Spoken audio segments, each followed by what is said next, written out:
إن الحمد لله نحمده ونستعينه ونستغفره ونعوذ بالله من شرور أنفسنا ومن سيئات أعمالنا من يهده الله فلا مضل له ومن يضلل فلا هادي له وأشهد أن لا إله إلا الله وحده لا شريك له وأشهد أن محمدا عبده ورسوله يا أيها الذين آمنوا اتقوا الله حق تقاته ولا تموتن إلا وأنتم مسلمون يا أيها الناس اتقوا ربكم الذي خلقكم من نفس واحدة وخلق منها زوجها وبث منهما رجالا كثيرا ونساء واتقوا الله الذي تساءلون به والأرحام إن الله كان عليكم رقيبا يا أيها الذين آمنوا اتقوا الله وقولوا قولا سديدا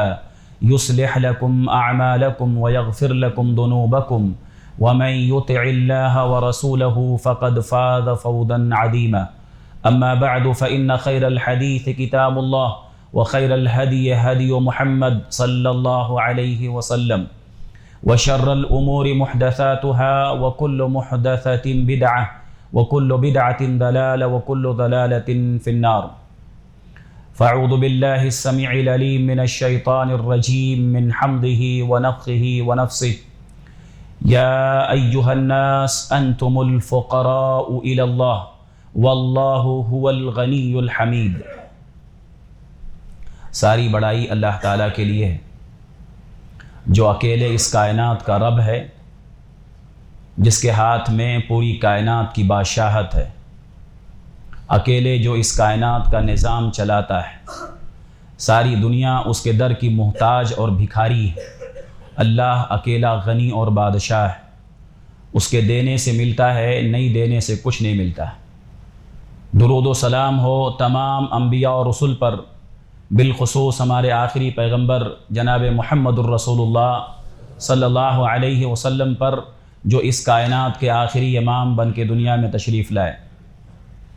میرے محترم بزرگوں اور بھائیوں، یہ رمضان المبارک کا جو مہینہ ہے، جو اللہ تعالیٰ اپنے بندوں پر سال میں ایک بار عطا کرتا ہے اور بھیجتا ہے، یہ اللہ کی نعمت ہے جس کو رمضان ملتا ہے۔ کتنے لوگ پچھلے رمضان میں تھے، ابھی نہیں ہیں، ان کو نصیب نہیں ہوا، کیونکہ نیکیوں کی توفیق ملنا اور نیکی کرنے کے موقع ملنا یہ بھی اللہ کی ہی توفیق سے ہوتا ہے۔ تو اگر رمضان ہم کو ملا ہے، یہ اللہ کی نعمت ہے، قدر کرنی چاہیے۔ اللہ کے نبی صلی اللہ علیہ وسلم بیان فرماتے ہیں، رغم انف رجل دخل علیہ رمضان ثم انسلخ قبل ان یغفر له۔ بہت اہم حدیث ہے، ہمیں پورے رمضان اس بات کو سوچنا چاہیے کہ رمضان جس مقصد کے لیے آیا ہے وہ مقصد ہماری زندگی میں آیا یا نہیں آیا۔ نبی فرماتے ہیں کہ اس آدمی کی ناک مٹی میں مل گئی، برباد ہو گیا وہ آدمی، ہلاک ہو گیا وہ آدمی جو رمضان کا مہینہ پایا یا رمضان اس کے اوپر داخل ہوا اور چلا بھی گیا، رمضان آیا اور چلا بھی گیا، قبل ان یغفر له، اس کی بخشش ہونے سے پہلے، بخشش، اس کی مغفرت، اس کی معافی ہونے سے پہلے رمضان چلا گیا، ایسا انسان برباد ہو گیا، ہلاک ہو گیا۔ یہ نبی کے الفاظ ہیں، نبی کی زبان مبارک سے الفاظ ہیں، بد دعا ہے اس آدمی کے لیے جو رمضان پا کر اپنی بخشش نہ کروا پائے، اپنی مغفرت نہ کروا پائے۔ رمضان ایک سیزن ہے، ایک جیسے پیسہ کمانے کا سیزن ہوتا ہے، آدمی کو پتہ ہوتا ہے کہ پیسہ کمانا ہے، اور اگر کوئی آدمی دنیا میں مال کمانے کا سیزن گنوا دے تو اس کو لوگ بیوقوف بولتے ہیں، سب بیوقوف بولیں گے۔ ایسے جو آدمی اپنی مغفرت کمانے کا اور جنت کمانے کا سیزن گنوا دے، نبی کی زبان مبارک سے وہ آدمی بیوقوف نہیں بلکہ برباد ہے۔ آپ نے کہا وہ ہلاک ہو گیا۔ اس لیے رمضان المبارک اگر ہم کو ملا ہے، آدمی ایک دم عزم کے ساتھ کہ انشاءاللہ یہ رمضان جانے سے پہلے میں اپنی ساری غلطیوں کو اللہ کے سامنے رکھ کر کے اور اس کو دھلوا دوں گا، اس کو صاف کر دوں گا، اور وہ سارے گناہ جو میرے دامن میں لگے ہوئے ہیں وہ سارے گناہ میرے دامن سے ختم ہو جائیں گے۔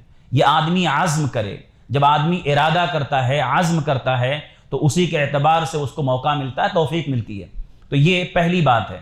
دوسری چیز جو آج کے خطبے میں انشاءاللہ رکھنی ہے وہ یہ کہ رمضان میں خاص طور پہ دعاؤں کا اہتمام کرنا چاہیے، مغفرت کروانے کے لیے یا اللہ سے کچھ طلب کرنے کے لیے۔ رمضان کا بہت گہرا تعلق دعا سے ہے، اور خاص طور پہ خصوصی طور پہ روزے کی حالت میں۔ اللہ تعالیٰ نے قرآن میں جہاں روزے کا ذکر کیا سورہ بقرہ میں، تو اس کے بعد اللہ نے دعا کا ذکر کیا۔ وَإِذَا سَأَلَكَ عِبَادِي عَنِّي فَإِنِّي قَرِيبٌ أُجِيبُ دَعْوَةَ الدَّاعِ إِذَا دَعَانِ۔ اے نبی، جب یہ لوگ یہ میرے بارے میں، میرے بندے میرے بارے میں آپ سے سوال کریں تو آپ ان سے کہہ دو کہ میں قریب ہوں اور ہر پکارنے والے کی پکار کا جواب دیتا ہوں، سنتا ہوں، قبول کرتا ہوں جب مجھے پکارتا ہے۔ تو علماء نے کہا روزے کے بعد اللہ نے دعا کا ذکر کیوں کیا قرآن میں؟ اس کا گہرا کنیکشن ہے، ربط ہے۔ اسی لیے نبی فرماتے ہیں 3 لوگوں کی دعا اللہ رد نہیں کرتا ہے، اور اس میں سے کئی روایتیں ہیں جہاں 3 کی جوڑی آئی ہے کہ ان 3 کی دعا اللہ رد نہیں کرتا، ان 3 کی دعا اللہ رد نہیں کرتا۔ اس میں سے ایک روزے دار بھی ہے کہ ایک روزے کی حالت میں، روزے دار روزے کی حالت میں جب اللہ کے سامنے وہ دعا کرنے کے لیے ہاتھ اٹھاتا ہے یا دعا کرنے کے لیے وہ مانگتا ہے اللہ کے سامنے، اللہ اس کو دیتا ہے، اس کی دعا رد نہیں کرتا ہے۔ تو ہمیں رمضان کے مہینے میں خصوصی طور پہ دعاؤں کا اہتمام کرنا چاہیے، اور بہت گہرا کنیکشن رمضان کا دعا سے۔ آپ دیکھیں آدمی 12 14 گھنٹہ گزار دیتا ہے روزے کی حالت میں، لیکن ایک بار بھی اللہ سے مانگ نہیں پاتا ہے، دعا نہیں کر پاتا۔ کتنے لوگ آپ کو دکھیں گے، یہ 5 رمضان چلے گئے، 6واں رمضان آپ دیکھیں اور آج سوچیں کہ میں روزے کی حالت میں کتنی بار اللہ سے مانگا ہوں۔ روزے کی حالت میں منہ میں روزہ رکھ کر کے میں کتنی بار اور کتنی دعائیں اللہ سے کیا ہوں۔ 6 رمضان جانے والے، کتنے ایسے رمضان گزر جاتے ہیں آدمی اللہ سے نہیں مانگ پاتا ہے، یہ افسوس ہے۔ یاد رکھیے ایمان کی ترقی یہ ہے کہ ایک بندہ یا ایک انسان ہر وقت اپنے آپ کو محتاج سمجھے۔ دعا آدمی کب مانگتا ہے معلوم ہے؟ جب وہ اپنے آپ کو محتاج سمجھتا ہے، جب آدمی اپنے آپ کو فقیر سمجھتا ہے، محتاج سمجھتا ہے۔ جب تک وہ اپنی محتاجی اور بے بسی کا احساس اس کے اندر نہیں ہوگا کہ میرے پاس چاہے کچھ بھی ہو، میرے پاس ساری چیزیں ہوں، پھر بھی میں محتاج ہوں، پھر بھی میں محتاج ہوں۔ اور یہ بات اپنے ذہن میں بیٹھا لینا کہ میں محتاج ہوں اللہ کا محتاج ہوں، یہ ایک انسان کے ایمان کو بڑھاتا ہے، اس کے ایمان میں ترقی ملتی ہے۔ ہر وقت اس بات کا احساس کرنا میں محتاج ہوں اللہ کا، کیونکہ اللہ تعالیٰ نے دنیا میں اپنی بندگی کے لیے پیدا کیا، لیکن بندگی کے ساتھ ساتھ اللہ نے اس دنیا میں ایسا رکھا ہے کہ انسان کو بھوک لگے گی، کھانے کی ضرورت پڑے گی، بیمار پڑے گا، دوائی کی ضرورت پڑے گی، لباس کی ضرورت پڑے گی بدن چھپانے کے لیے، سردی گرمی بارش اس کے لیے گھر کی ضرورت پڑے گی۔ اللہ نے ایسا رکھا ہے کہ قدم قدم پر تو محتاج ہے، تیرے پاس چاہے کچھ بھی ہو جائے، آ جائے ساری دنیا کی دولت تیرے پاس آ جائے، پھر بھی تو قدم قدم پر اللہ کا محتاج ہے۔ یہ جس بندے کے دل میں بیٹھ گیا نا کہ میں محتاج ہوں اللہ کا، جب وہ محتاجی سمجھتا ہے، کیونکہ اللہ نے دنیا میں اسباب رکھے ہیں، چیزیں رکھی ہیں، لیکن ان چیزوں کو تو استعمال کرنے میں بھی اللہ کا محتاج ہے۔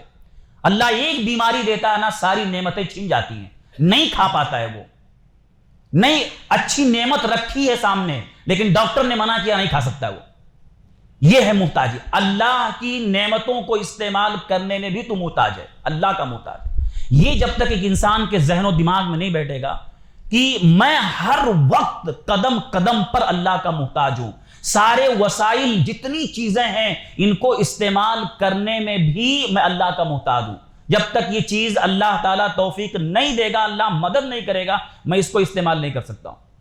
یہ چیز ہے، یہی چیز سارے انبیاء کی دعوت میں آپ کو ملے گا، یہی پورا قرآن آپ کو بھرا پڑا، اللہ تعالیٰ یہی بتانا چاہتا ہے۔ آپ پہلی سورہ دیکھیں، سورہ فاتحہ میں یہی سکھایا گیا، ایاک نعبد و ایاک نستعین، بار بار ہر رکعت میں دہرایا گیا، مانگ اللہ سے، ایاک نعبد، اے اللہ میں صرف تیری عبادت کرتا ہوں، بندگی کا مقصد میں پورا کر رہا ہوں. لیکن آگے کیا بتایا؟ وَإِيَّاكَ نَسْتَعِينُ.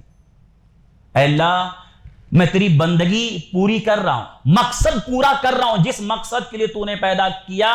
إِيَّاكَ نَعْبُدُ، میں پورا کر رہا ہوں، میں تیری عبادت کر رہا ہوں. لیکن وَإِيَّاكَ نَسْتَعِينُ، اے اللہ مدد تجھی سے چاہیے. یعنی بندگی کا جو مقصد ہے اس کو میں پورا کر رہا ہوں، لیکن اے اللہ اس کو پورا کرنے میں تیری مدد کی ضرورت ہے. اور زندگی میں حاجات اور اپنی ضروریات پوری زندگی گزارنے کے لیے اے اللہ تیری مدد کی ضرورت ہے. میں اپنا مقصد پورا کر رہا ہوں لیکن اے اللہ تیری مدد کے بغیر نہیں کر سکتا. ایاک نعبد و ایاک نستعین، اے اللہ صرف تجھ سے مدد مانگتا ہوں. قدم قدم پہ بندہ محتاج ہے. یہی بتایا گیا ہمیشہ ہر گھڑی آدمی احساس کرے، مسجد میں ہو، باہر ہو، گھر میں ہو، دکان میں ہو، گاڑی پہ ہو، ہر گھڑی یہ سمجھے میں اللہ کا محتاج ہوں. تو ایک تواضع پیدا ہوتی، جھکاؤ پیدا ہوتا ہے، وہ اکڑ ختم ہوتا ہے، وہ تکبر جاتا ہے. اس لیے اللہ نے جو اللہ کے نبی صلی اللہ علیہ وسلم کی حدیث ہے دعا کے تعلق سے کہ بندہ کم مانگتا ہے.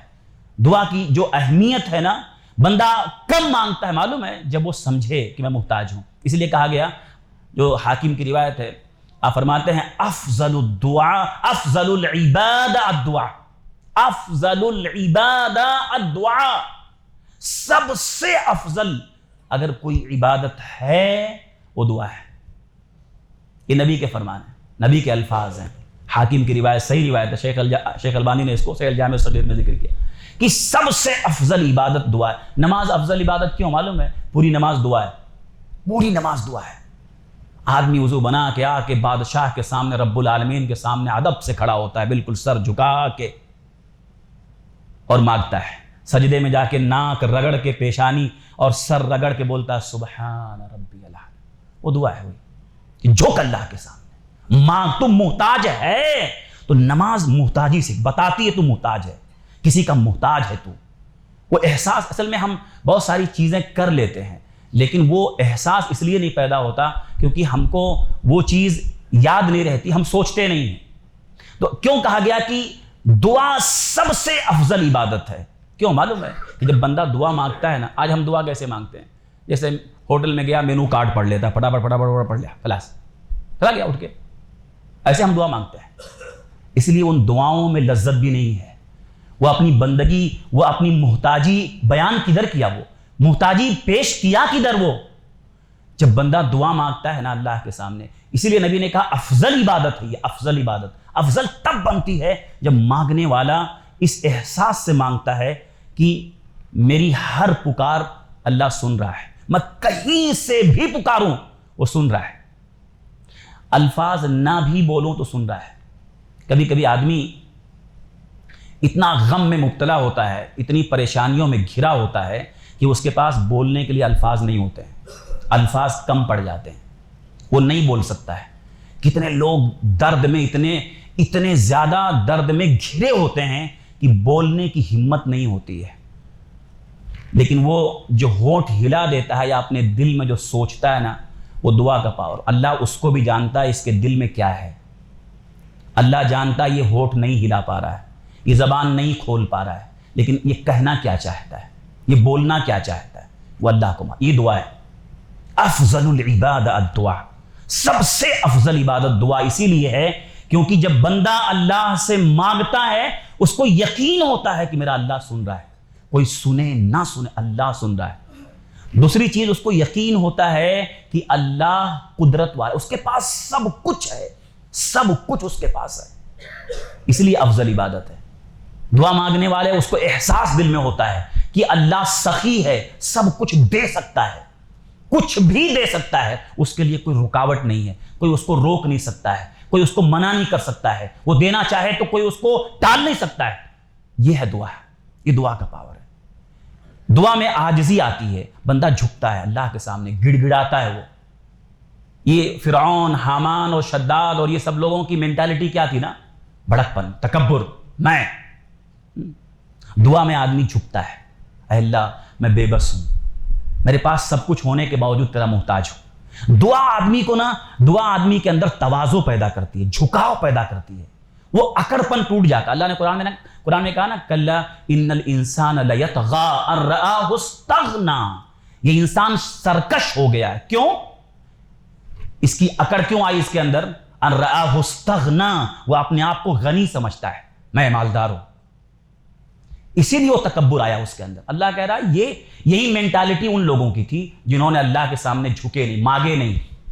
دعا افضل عبادت اس لیے جب آدمی اللہ کے سامنے ہاتھ پھیلاتا ہے نا تو اپنے آپ کو بے بس محتاج, اللہ تو ہی غنی ہے, میں کچھ بھی نہیں ہوں, عاجزی.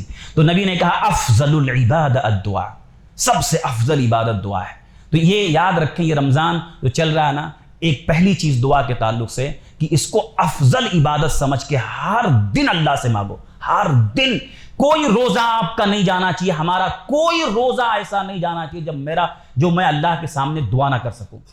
ہر دن آپ اللہ سے مانگو, اور اگر آپ مانگتے ہو تو آپ سب سے افضل عبادت کرتے ہو, اور مانگنے میں آپ کسی دن بھی آپ کوتاہی نہ کریں. دوسری چیز دعا کے تعلق سے اللہ کے نبی فرماتے ہیں, بہت اہم حدیث ہے ترمذی اور ابو داؤد کی, آپ فرماتے ہیں لیس شیء اکرم علی اللہ الا الدعاء, سب سے زیادہ عزت والی, سب سے زیادہ شرف والی چیز اگر اللہ کے نزدیک کوئی ہے وہ دعا ہے. شرف, عزت. بھئی عزت, اللہ کے نزدیک کسی کی عزت بڑھ جائے کب بڑھتی ہے؟ جب یہ اللہ سے مانگتا ہے. نبی فرماتے ہیں دعا سے بڑھ کے کوئی اشرف عزت والی چیز اللہ کے نزدیک اور کوئی نہیں ہے. آپ دیکھیے دنیا میں ایک آدمی کسی سے مانگتا ہے تو وہ ذلت ہے. کسی سے مانگنا, دنیا میں کسی سے مانگنا ذلت ہے, ایک طرح سے دے نہیں دے, ہاں, لیکن اللہ سے مانگنا عزت ہے. یہ جو بندہ سمجھ گیا نا وہ کامیاب ہو گیا, اس کے ایمان کی ترقی ہو گئی. کہ بندوں کے سامنے اپنے مسائل بیان کرنا ذلت ہے.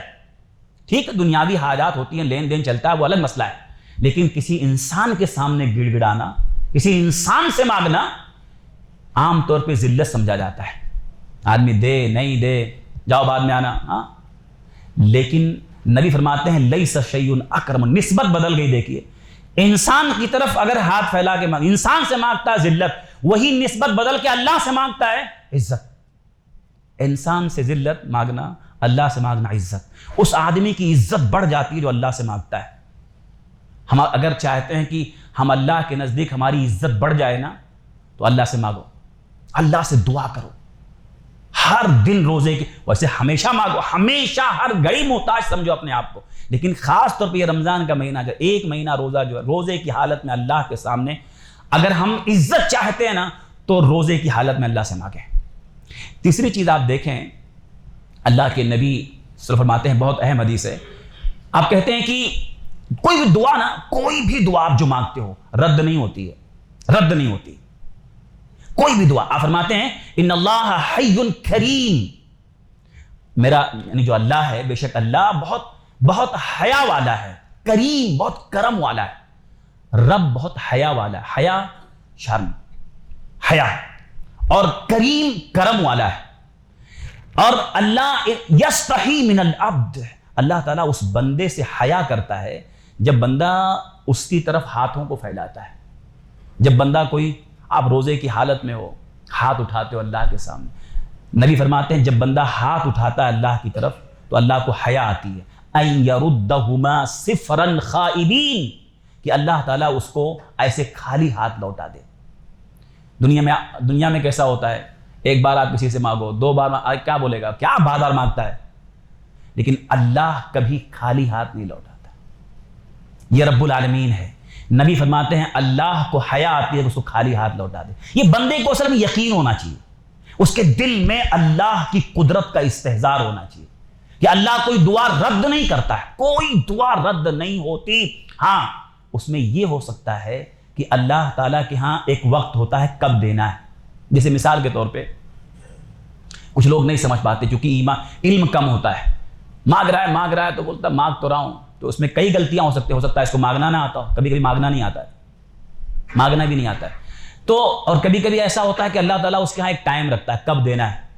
چھوٹا بچہ ہے مثال کے طور پہ آپ کا, اس کو کھانسی بہت آ رہی ہے, بہت سردی کھانسی, وہ آئس کریم مانگ رہا ہے, آپ دلاؤ گے؟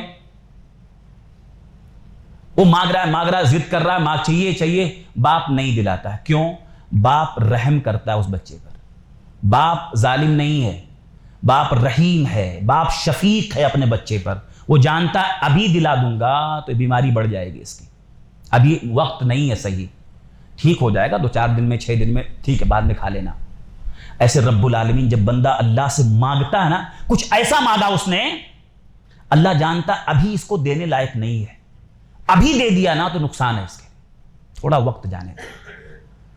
یہ اللہ ہے، اللہ دعا رد نہیں کرتا ہے، اللہ کے ہاں ایک ٹائم ہوتا ہے اس کو عطا کرنے کا، لیکن بندہ اکتا جاتا ہے، نہیں ہم تم آگے ملا نہیں تو جان اللہ ظالم نہیں، اللہ رحیم ہے، اللہ کریم ہے، وہ اگر نہیں دے رہا ہے نا ابھی تو ابھی صحیح وقت نہیں ہے، تجھے یقین ہونا چاہیے ابھی صحیح وقت نہیں ہے۔ وہ جانتا ہے، ہم نہیں جانتے، واللہ یعلم وانتم لا تعلمون، اللہ جانتا تم نہیں جانتے۔ تو وہ مالک ہے، وہ خالق ہے، کائنات کو پیدا کرنے والا ہے، وہ زیادہ جانتا ہے۔ مثال کے طور پہ کسی نے مانگا مجھے گاڑی چاہیے، اللہ کو معلوم اس کو گاڑی ابھی مت دو، ابھی آج گاڑی دو کل ایکسیڈنٹ کرے گا ہاسپٹل پہنچے گا، یہ مثال دے رہا ہوں میں۔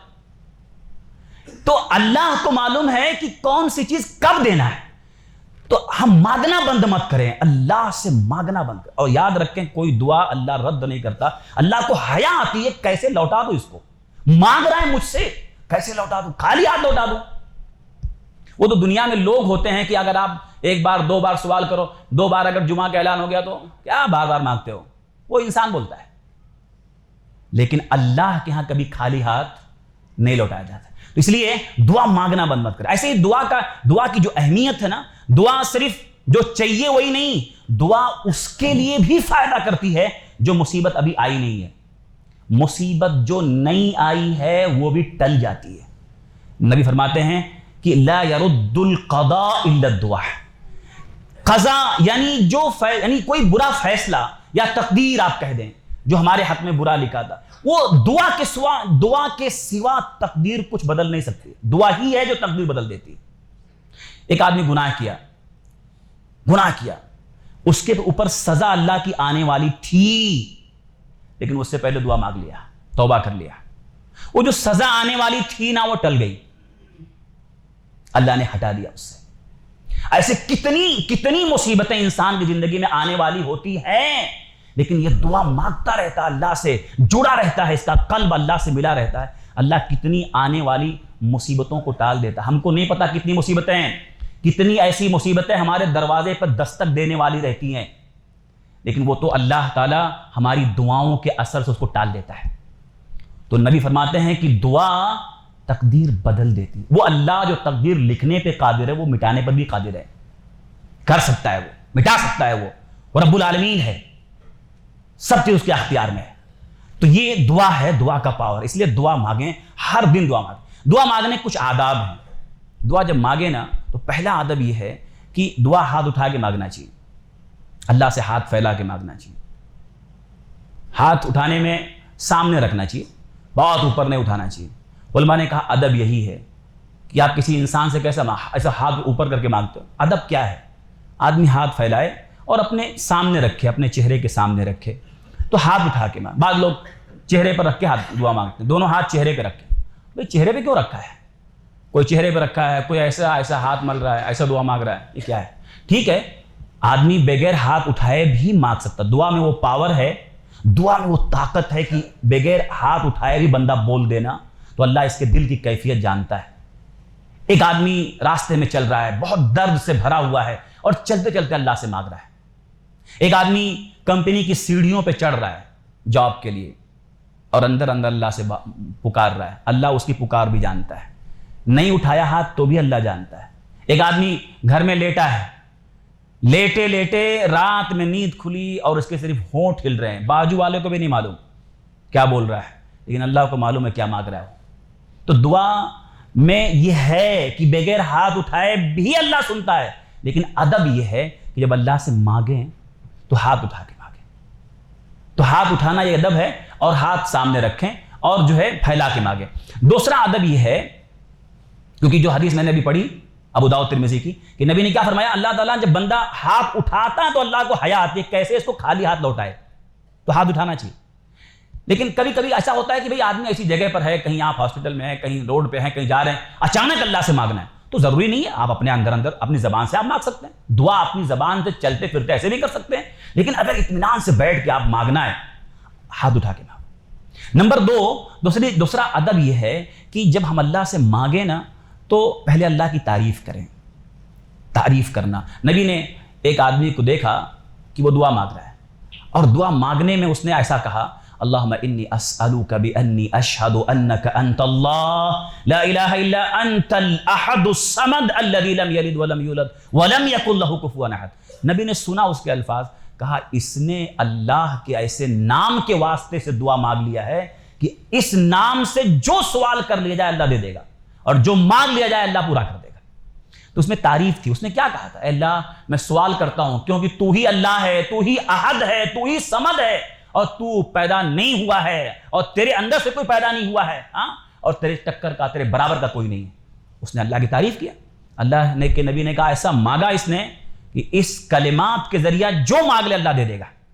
تو اللہ کی تعریف کرنا، تو یہ دوسری چیز ہے۔ نمبر 3 جو ہے دعا مانگنے میں نبی پر درود بھی پڑھنا چاہیے، یہ ادب ہے، واجب نہیں ہے، اس کو یاد رکھیے، واجب نہیں ہے کہ ایسا ہی کریں گے تو ہی ملے، ایک آدمی چلتے پھرتے ویسے ہی مانگ سکتا ہے، لیکن یہ آداب ہے، اگر ہم اطمینان سے بیٹھ کے مانگنے جا رہے ہیں تو ایسا کرنا چاہیے، نبی پہ درود پڑھنا۔ ایک شخص کو نبی نے دیکھا کہ وہ دعا مانگ رہا ہے، نبی نے کہا عجل ھذا، بہت جلدی کر دیا اس نے، جلدی کر دیا، بلایا اس کو، کہا دیکھ جب تو دعا مانگنے لگے یا اس طرح تو پہلے شروعات کہاں سے کر، اللہ کی تعریف، اللہ کی بڑائی بیان کر، پھر نبی پہ درود پڑھ، پھر اس کے بعد جو تجھے مانگنا ہے مانگ۔ تو یہ ادب ہے، 3 اسٹیپ بتایا گیا، اللہ کی تعریف، اس کے بعد پھر نبی پہ درود، پھر جو چاہے مانگنا ہے مانگ۔ تو یہ ادب ہے، ادب ہے، تو یہ کرنا چاہیے۔ ایسے ہی دعا میں ایک ادب یہ ہے کہ جب اللہ سے ہم مانگیں نا تو اپنی کوتاہی اور کمی بیان کرنا چاہیے، یہ بھی دعا کے قبول ہونے کے بہت اچھا ذریعہ ہے۔ اپنی کوتاہیاں، زندگی میں کتنی غلطیاں ہوئی ہیں، آدمی سوچے 40 سال کا ہے، 50 سال کا ہے، 20 سال، جتنا اپنے گناہوں کی لسٹ سوچے، کون کون سے گناہ یاد کرنا چاہیے، کبھی کبھی بیٹھ کے پورے گناہوں کو، اور اس کمی کو، اس غلطی کو اللہ کے سامنے رکھنا، اے اللہ یہ جرم میں نے کیا ہے، اے اللہ یہ غلطی میں نے کیا ہے، غلطی کو اللہ کے سامنے بیان کر کے پھر مانگنا دعا، یہ دعا کے قبول ہونے کے چانسز بڑھ جاتے ہیں۔ دنیا میں کہا جاتا ہے کہ آدمی اگر اپنی غلطی مان لیتا تو سزا کم ہو جاتی ہے، غلطی مان لو تو سزا کم ہو جاتی ہے۔ اللہ کے سامنے اپنی غلطی بیان کر دے آدمی، اے اللہ فلاں جرم میں نے کیا تھا، اے اللہ فلاں قانون تیرا توڑ دیا تھا، اے اللہ فلاں فلاں فلاں، ایک ایک گنا گنا کے اللہ کے سامنے آدمی رکھ دے، اور رکھ کے اللہ کے سامنے آنسو گرا دے، تو اس آنسو کے ساتھ وہ گناہ دھل جاتے ہیں، صاف ہو جاتے ہیں۔ لیکن بیان تو کرے، وہ کمیاں بیان کرے۔ اس لیے آپ دیکھیں حضرت یونس علیہ السلام جب مچھلی کے پیٹ میں گئے اور اپنی قوم سے ناراض ہو کے چلے گئے، جو اللہ نے سورہ انبیاء میں ذکر کیا، ناراض ہو کے چلے گئے جب، اور مچھلی کے پیٹ میں پہنچ گئے، پورا واقعہ ہے، کہاں پہنچے، مچھلی کے پیٹ میں، کتنا اندھیرا اندر، کوئی آواز سننے والا نہیں، ہاتھ بھی نہیں اٹھا سکتے کہ کوئی مدد کرنے والی ٹیم دیکھ لے، ہاتھ ہلا دو، ہاتھ، ایک دم سمندر میں مچھلی کے پیٹ میں اندر گئے۔ اور جب مانگا تو کیا مانگا، دیکھیے 3 الفاظ ہیں، لیکن مانگا کیسے مانگا۔ آج ہم بہت ساری پریشانیوں میں گھرے ہوتے، علماء نے کہا یونس علیہ السلام مچھلی کے پیٹ کی پریشانی میں تھے، اندھیرے میں تھے، ایک دم گھرے ہوئے تھے، تو مانگا۔ آج ہمارے سامنے بہت سارے اندھیرے ہوتے ہیں، آج ہماری زندگی میں کتنے پریشانیاں گھیرے ہوتی ہیں ہم کو۔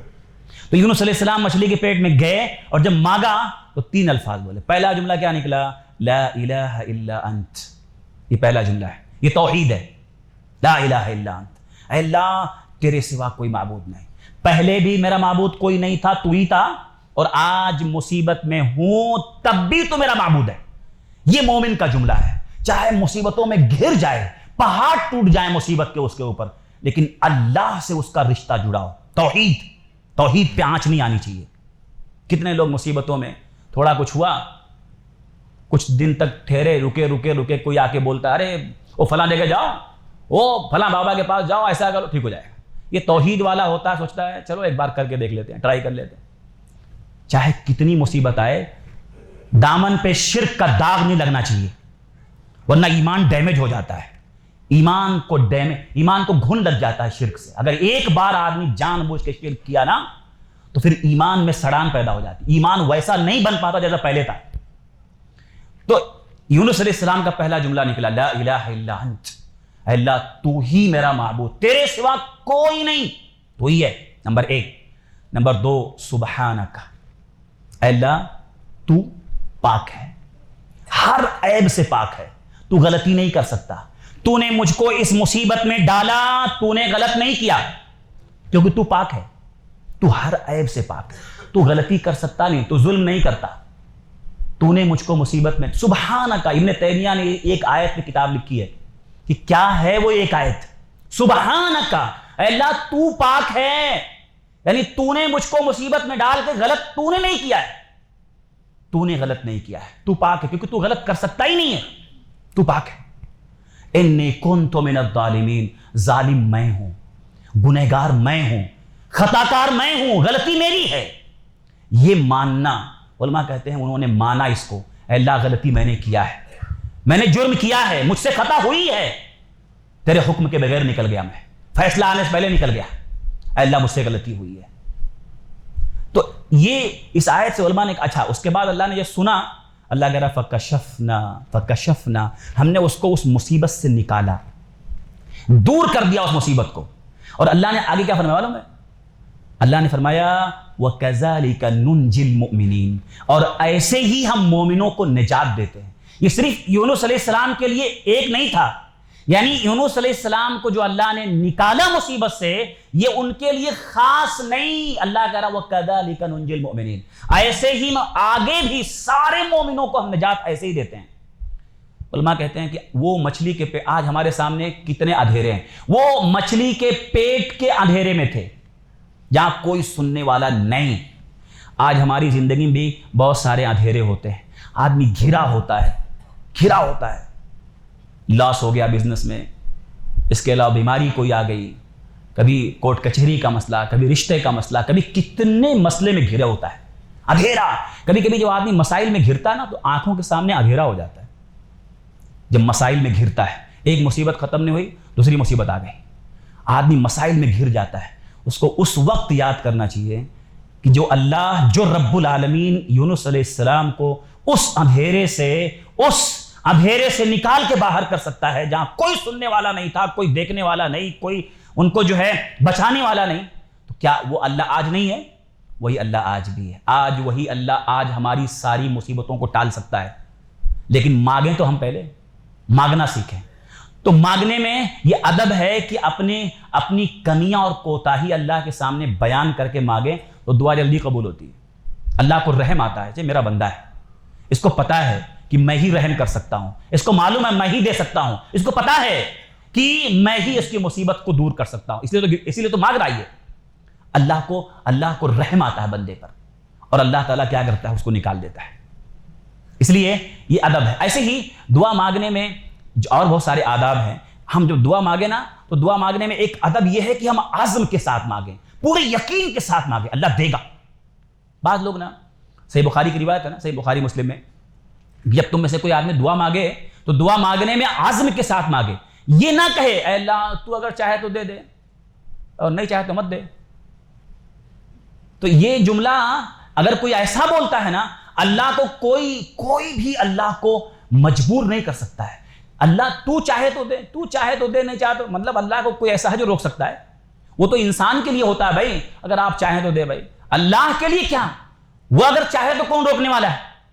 تو اس لیے جب مانگے تو عزم کے ساتھ مانگے, یقین مانے. اس لیے اللہ تعالیٰ نے انبیاء کی جو دعائیں جو ذکر کیا نا, انبیاء کی دعاؤں کا ذکر کیوں کیا؟